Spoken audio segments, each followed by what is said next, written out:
Chapter. The Princess and the Goblin, by George Macdonald. Chapter 22. The Old Lady and Curdie. Up the stair then they went, and the next, and through the long rows of empty rooms, and up the little tower stair, Irene growing happier and happier as she ascended. There was no answer when she knocked at length at the door of the workroom, nor could she hear any sound of the spinning wheel, and once more her heart sank within her, but only for one moment, as she turned and knocked at the other door. "Come in," answered the sweet voice of her grandmother, and Irene opened the door and entered, followed by Curdie. "You darling!" cried the lady, who was seated by a fire of red roses mingled with white. "I've been waiting for you, and indeed getting a little anxious about you, and beginning to think whether I had not better go and fetch you myself." As she spoke, she took the little princess in her arms, and placed her upon her lap. She was dressed in white now, and looking, if possible, more lovely than ever. "I've brought Curdie, grandmother. He wouldn't believe what I told him, and so I've brought him." "Yes, I see him. He's a good boy, Curdie, and a brave boy. Aren't you glad you've got him out?" "Yes, grandmother, but it wasn't very good of him not to believe me when I was telling him the truth.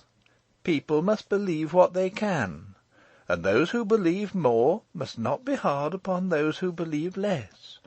I doubt if you would have believed it all yourself if you hadn't seen some of it." "Ah, yes, grandmother, I dare say. I'm sure you're right. But he'll believe now." "I don't know that," replied her grandmother. "Won't you, Curdie?" said Irene, looking round at him as she answered the question. He was standing in the middle of the floor, and looking strangely bewildered. This, she thought, came of his astonishment at the beauty of the old lady. "Make a bow to my grandmother, Curdie," she said. "I don't see any grandmother," answered Curdie, rather gruffly. "Don't you see my grandmother when I'm sitting in her lap?" exclaimed the princess. "No, I don't," reiterated Curdie, in an offended tone. "Don't you see the lovely fire of roses, white ones among them this time?" asked Irene, almost as bewildered as he. "No, I don't," answered Curdie, almost sulkily. "Nor the blue bed, nor the rose-coloured counterpane, nor the beautiful light like the moon hanging from the roof?" "You're making game of me, your Royal Highness, and after what we've come through together this day, I don't think it's kind of you," said Curdie, feeling very much hurt. "Then what do you see?" asked Irene, who perceived at once that for her not to believe him was at least as bad as for him not to believe her. "I see a big, bare, garret room, like the one in mother's cottage, only big enough to take the cottage itself in, and leave a good margin all round," answered Curdie. "And what more do you see?" "I see a tub, and a heap of musty straw, and a withered apple, and a ray of sunlight coming through a hole in the middle of the roof, and shining on your head, and making all the place look a curious dusky brown. I think you'd better drop it, princess, and go down to the nursery like a good girl." "But don't you hear my grandmother talking to me?" asked Irene, almost crying. "No, I hear the cooing of a lot of pigeons. If you won't come down, I'll go without you. I think that'll be better anyhow, for I'm sure nobody who met us would believe a word we said to them. They'd think we made it all up. I don't expect anybody but my own father and mother to believe me. They know I wouldn't tell a story." "And yet you won't believe me, Curdie," expostulated the princess, now fairly crying with vexation and sorrow at the gulf between her and Curdie. "No, I can't, and I can't help it," said Curdie, turning to leave the room. "What shall I do, grandmother?" sobbed the princess, turning her face round upon the lady's bosom, and shaking with suppressed sobs. "You must give him time," said her grandmother, "and you must be content not to be believed for a while. It's very hard to bear, but I have had to bear it, and shall have to bear it many a time yet. I will take care of what Curdie thinks of you in the end. You must let him go now." "You're not coming, are you?" asked Curdie. No, Curdie, my grandmother says I must let you go. Turn to the right when you get to the bottom of all the stairs, and that will take you to the hall where the great door is." "Oh, I don't doubt I can find my way without you, princess, or your old granny's thread either," said Curdie, quite rudely. "Oh, Curdie, Curdie!" "I wish I'd gone home at once. I'm very much obliged to Irene for getting me out of that hole, but I wish you hadn't made a fool of me afterwards." He said this as he opened the door, which he left open, and without another word went down the stair. Irene listened with dismay to his departing footsteps. Then, turning again to the lady, "What does it all mean, grandmother?" she sobbed, and burst into fresh tears. "It means, my love, that I did not mean to show myself. Curdie is not yet able to believe some things. Seeing is not believing, it's only seeing.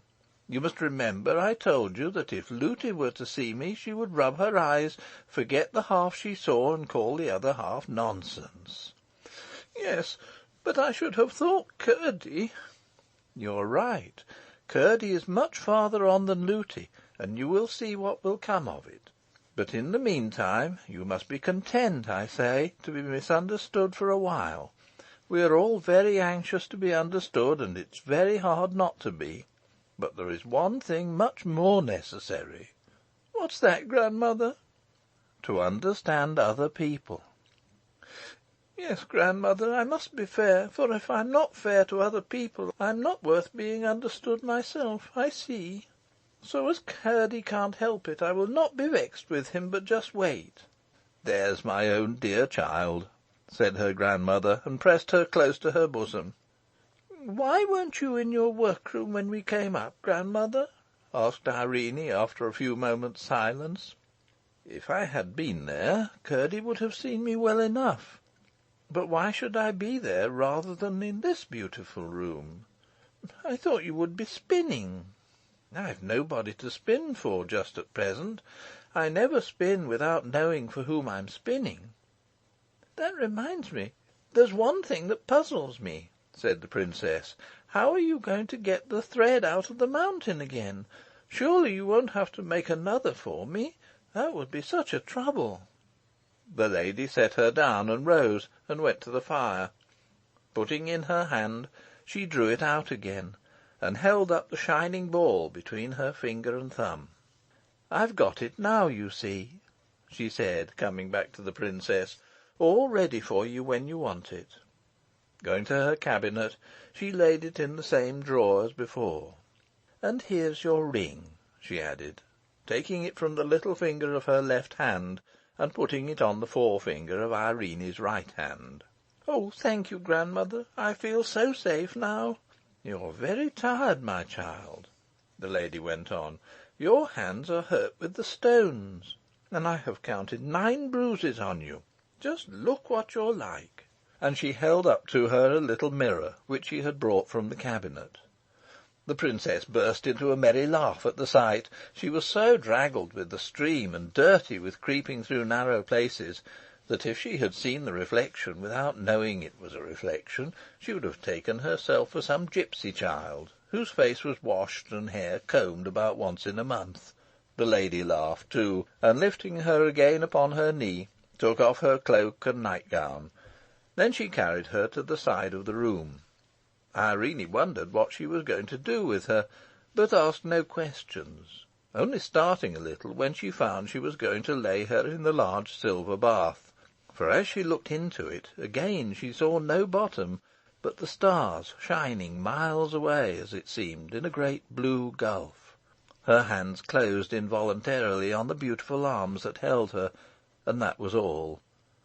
The lady pressed her once more to her bosom, saying, "Do not be afraid, my child." "No, grandmother," answered the princess, with a little gasp, and the next instant she sank in the clear, cool water. When she opened her eyes, she saw nothing but a strange, lovely blue over and beneath and all about her. The lady and the beautiful room had vanished from her sight, and she seemed utterly alone. But instead of being afraid, she felt more than happy, perfectly blissful, and from somewhere came the voice of the lady, singing a strange, sweet song, of which she could distinguish every word, but of the sense she had only a feeling, no understanding. Nor could she remember a single line after it was gone. It vanished, like the poetry in a dream, as fast as it came. In after years, however, she would sometimes fancy that snatches of melody suddenly rising in her brain must be little phrases and fragments of the air of that song, and the very fancy would make her happier and abler to do her duty. How long she lay in the water she did not know. It seemed a long time, not from weariness, but from pleasure.